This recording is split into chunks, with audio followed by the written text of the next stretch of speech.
Gold Star mothers, general officers, elected officials, distinguished guests, ladies and gentlemen, Marines. The 273 names engraved on the wall behind me represent America's greatest treasure. They gave their lives in Beirut and Grenada for a cause greater than themselves. They embody our motto, Semper Fidelis. We too will remain faithful to their memory, to their sacrifice, and to their commitment to God, country, and Corps. We will not forget. It's my great honor and privilege to introduce our guest of honor, one of our Corps' most exceptional and inspirational leaders. Ladies and gentlemen, please welcome the Assistant Commandant of the Marine Corps, General Joseph F. Dunford, Jr.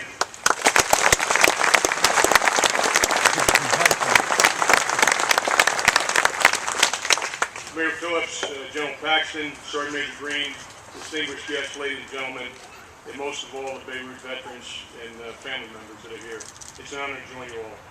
I'd like to begin by thanking Mayor Phillips and the citizens of Jacksonville for once again taking the time to remember the Marines, sailors, and soldiers who lost their lives in Beirut between 1982 and 1984. You were there to support and console your Marine family in November 1983 when President Reagan traveled to Camp Lejeune to preside over the initial memorial service. You were there in 1984 to dedicate the tree project in memory of the fallen. You were there in 1986 to dedicate this monument. Since then, you've been here every year to keep the memory and the sacrifice of those lost in Beirut alive.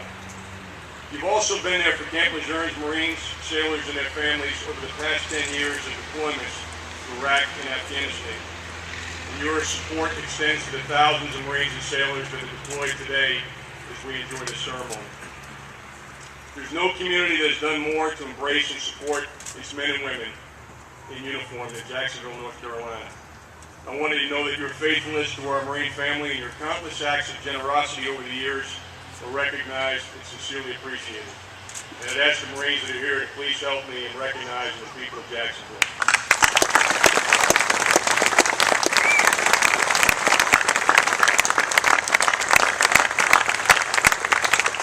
This is the 25th year that we've gathered at this monument to remember those who served in Beirut.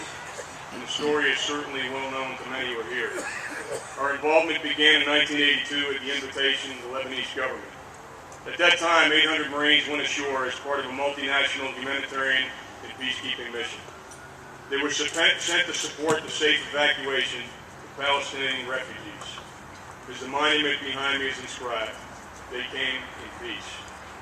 Once their initial mission was accomplished, they withdrew. But after a horrific massacre of Palestinians, the Marines returned to Beirut with an expanded mission. As time went on, Marines found themselves in an ever-increasing hostile environment. September 1983, the 24th Marine Amphibious Unit, including a battalion landing team, 1st Battalion, 8th Marines, arrived to take their rotation in the route.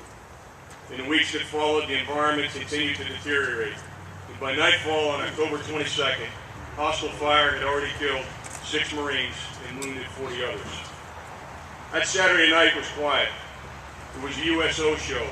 During the show, the Marines paused to remember Captain Mike Oler, who'd been killed by sniper fire that week. Mike was a basic school classmate of mine and a superb Marine leader.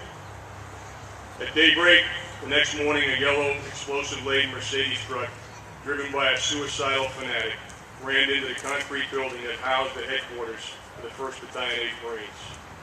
Marines who survived the blast shook off the dust and began the ghastly task of digging through the rubble for their fellow Marines. They did this while being harassed by intermittent sniper fire. FBI investigators later estimated the force of the explosion equivalent to 12,000 pounds of TNT. The blast that resulted collapsed the building, 220 United States Marines, 18 sailors, and 3 soldiers lost their lives. More than 100 others were wounded. If you're old enough, you remember that day very well. You remember where you were, you remember what you were doing. You remember the cold, sobering reality as the casualty figures were reported on the news. It was the bloodiest day for the United States Marine Corps since Iwo Jima. For some of you, the memories are very personal. You remember the feeling as a Marine in dress blues walked up to your home to tell you that your loved one had died. This afternoon, I could talk more about the details of our experience in Beirut. I could recall President Reagan's speech to the nation on 27 October 1983 when he explained why Lebanon was so important, why young Americans were sent in harm's way. But frankly, all that's a matter of history and not really why we're here. Rather, what I would like to do for just a minute is talk about the kind of young men we lost that day, the tremendous sacrifice they made, and the profound loss of those they left behind. I'd like all of us to remember that what's most significant about the men memorialized here is not how they died, but how they lived, what they stood for, and how they touched us while they were here. One of the Marines we lost that day was Captain Mike Haskell. He enlisted in the Marine Corps in 1968, right out of high school. Mike served in Vietnam and later as a drill instructor. After making staff sergeant, he left active duty and went back and pursued a degree. After graduation, he was commissioned as second lieutenant and came back on active duty. In an email I received a couple of years ago, Mike's brother Jeff described Mike as quite a piece of work. He was a huge baseball fan and a hockey player. He listened to the Rolling Stones and he chewed Red Man. But he was also a very competent, beloved leader who took care of people. Mike left behind a wife, a son, and a daughter. His children were 5 and 3 at the time, and they grew up without really knowing their dad. Another Marine we lost that day was Sergeant Major Frederick Douglass, 1H senior enlisted leader. Sergeant Major Douglass had served 3 tours in Vietnam. During his time in Vietnam, he was involved in 23 major combat operations, to include Dewey Canyon and Victory Dragon. He received a number of awards in his career, to include the Bronze Star. He was a tireless volunteer in support of the Toys for Tots program and the muscular dystrophy telethon. When he arrived at 1-8, he was well beyond retirement eligible, but he still felt the need to pass his lessons learned on to the next generation of Marines. Sergeant Major Douglas left his wife and 2 daughters behind. We also lost Sergeant Jeffrey Young from Camden, New Jersey. Jeffrey was a Boy Scout who played lacrosse in high school. He loved the outdoors. Hunting, fishing, and swimming were among his favorite activities. He was a good brother to his sister.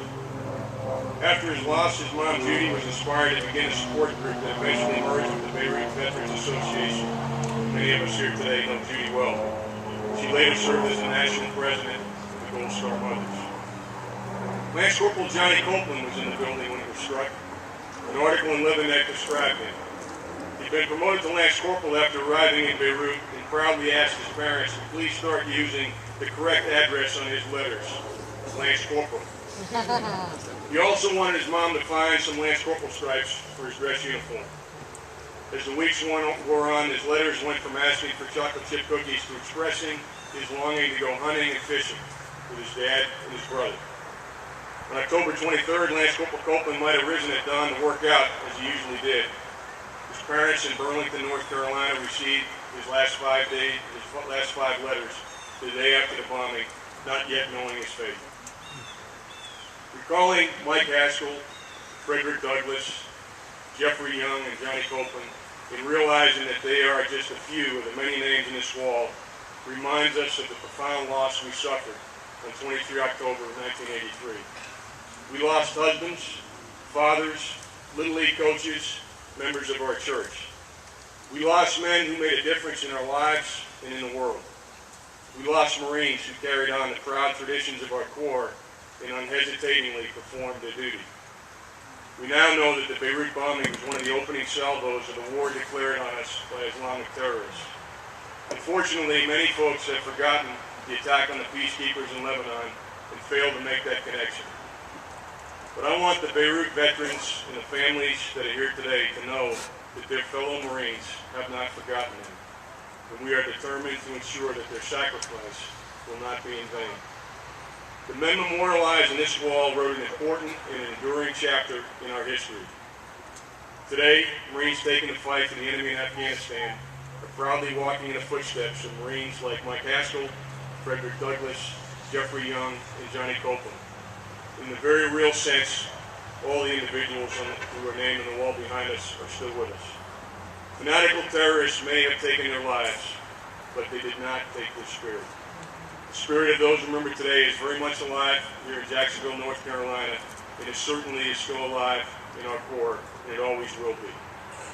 Thank you once again for the opportunity to join you here today as we recognize these great Americans in remembering those who came in peace. God bless all of you and Semper Fidelis.